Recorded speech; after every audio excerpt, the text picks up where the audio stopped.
আমরা এখন পর্যন্ত সূচকের উপরে এই 5টা সূত্র পেয়েছি এবং এই 5টা সূত্রের প্রত্যেকটাতে যে ভিত্তি আছে, ভিত্তি এক্স ওয়াই দ্বারা প্রকাশিত, এক্স ওয়াই বা এক্স ওয়াই কম্বিনেশন। তো এই ভিত্তি যে কোনো বাস্তব সংখ্যা, মানে ভিত্তি স্বাভাবিক সংখ্যা হতে পারে, ভিত্তি শূন্য হতে পারে, ভিত্তি নেগেটিভ হতে পারে, ভিত্তি ভগ্নাংশ হতে পারে, ভিত্তি ভিত্তি নিয়ে কোনো কথা নেই।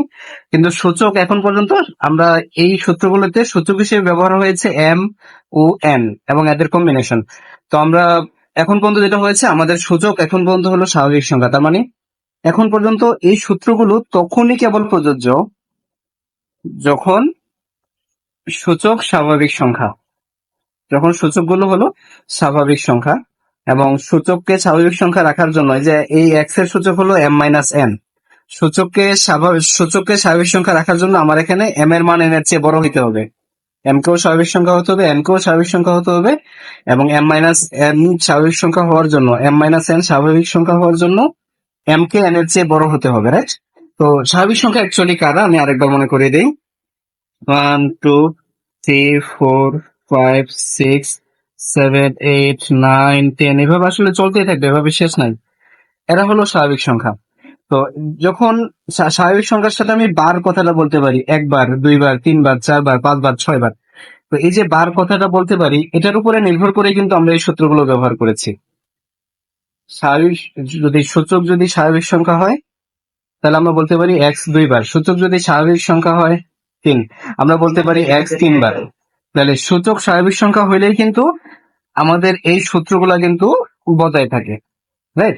তো আমাদের সকল স্বাভাবিক সংখ্যার জন্য এই সূত্রগুলো তাহলে সত্যি।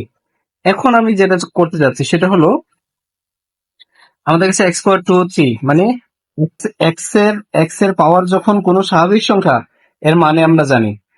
আমি এখন যেটা করতে যাচ্ছি, আমি এক্স এর পাওয়ার যখন 0, মানে সূচকের মান যখন শূন্য, এই জিনিসটাকে একটা মিনিং দিতে যাচ্ছি। শূন্যবার কথাটার আসলে মিনিং কি?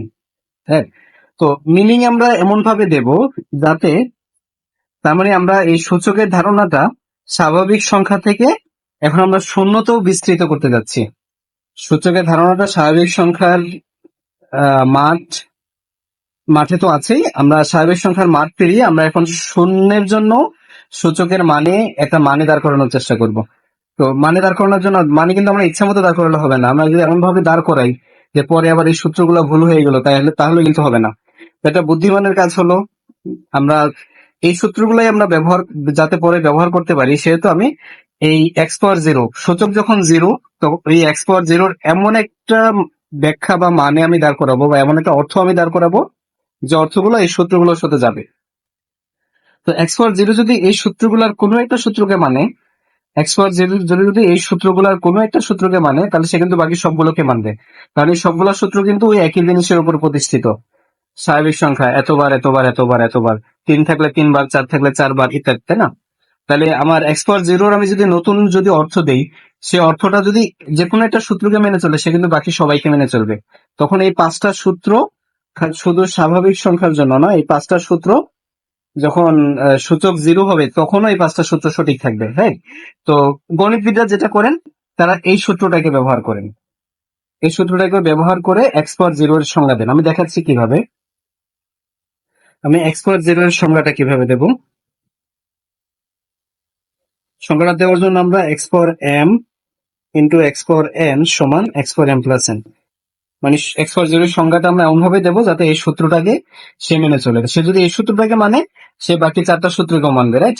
তো এটা কিন্তু সুবিধা, আমি স্বাভাবিক সংখ্যার জন্য যে সূত্রগুলো ইউজ করব, আমি 0 এর জন্য সেই সূত্রগুলো ইউজ করতে পারবো, যদি আমি এইভাবে কাজটা করি। তো এইভাবে কাজটা করার জন্য আমরা যেটা করব, এন এর মান 0 বসাই দেখি কি হয়। এন এর মান যদি 0 বসাই, এখানে ব্যাপারটা কি ঘটে, এক্স পাওয়ার এম ডট এক্স পাওয়ার 0 সমান এক্স পাওয়ার এম প্লাস 0, রাইট? আমি এন এর বদলে জাস্ট এই সূত্রটা লিখলাম, এন এর বদলে জাস্ট 0 বসিয়েছি। এরপর এখান থেকে আমি যে যুক্তিটা পাই, এই লাইন থেকে আমি নিশ্চিতভাবে যে লাইনটা বলতে পারি সেটা হলো এক্স পাওয়ার এম গুণ এক্স পাওয়ার 0 সমান হলো এক্স পাওয়ার এম। এখন এম কিন্তু এখনো স্বাভাবিক সংখ্যা, আমরা ধরে নেব।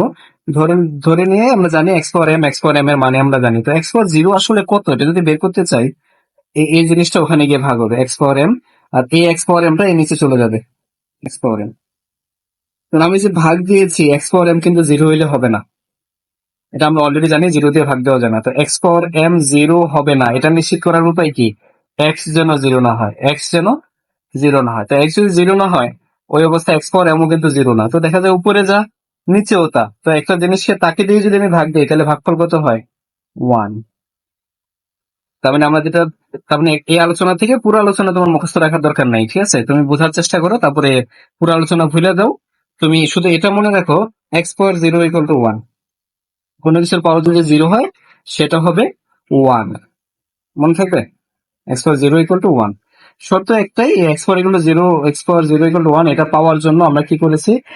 X x not equal to zero, এই শর্তটা মানতে হবে। তাহলে এক্স যেন জিরো না হয় এটা আমি নিশ্চিত থাকতে হবে। এই কথাটার মানে কি? এই কথাটার মানে হলো কি, জিরো পয়েন্ট জিরো কত আমি জানি না। জিরো পয়েন্ট জিরো আমরা আমাদের এই প্লে লিস্টের আলোচনায় জিরো পয়েন্ট জিরোকে আমরা অসংজ্ঞায়িত রাখবো, আমরা একে কোনো সংজ্ঞা দেবো না। জিরো পয়েন্ট জিরোর কোনো মান নাই আমাদের আলোচনায়, জিরো পয়েন্ট জিরোর কোনো মান নাই। তোমরা যদি পরে উচ্চতর গণিত নিয়ে পড়াশোনা করো তখন তোমরা দেখবা বিভিন্ন গণিতের বিভিন্ন আলোচনায় জিরো পয়েন্ট জিরোকে মান দেওয়া হয়। কিছু আলোচনায় এর মান জিরো দেওয়া হয়, কিছু আলোচনায় এর মান ওয়ান দেওয়া হয়, এবং এই জিরো বা ওয়ান দেওয়া হয় ওই আলোচনায় কোনো সুবিধার জন্য, আলোচনার সুবিধার্থে আমরা ওখানে একটা মান দিয়ে দিই। কিন্তু আমরা আমাদের এই আলোচনায় আসলে জিরো পাওয়ার জিরোর কোনো মান নাই। জিরো পাওয়ার জিরো বাদে অন্য যে কোনো কিছুর পাওয়ার যদি জিরো হয় সেটা ওয়ান।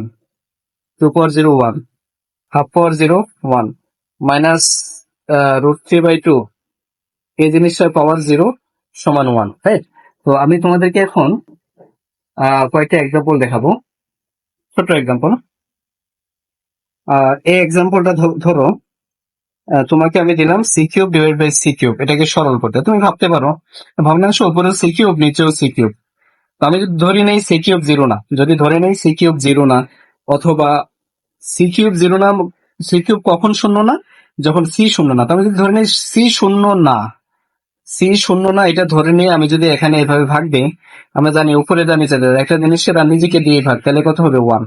ওয়ান পাওয়ার জন্য আমি কি ধরে নিতে হয়েছে? C not equal to zero, এই জিনিসটা ধরে নিতে হয়েছে। ধরে নিয়ে আমি কি পাই? ওয়ান। Common sense.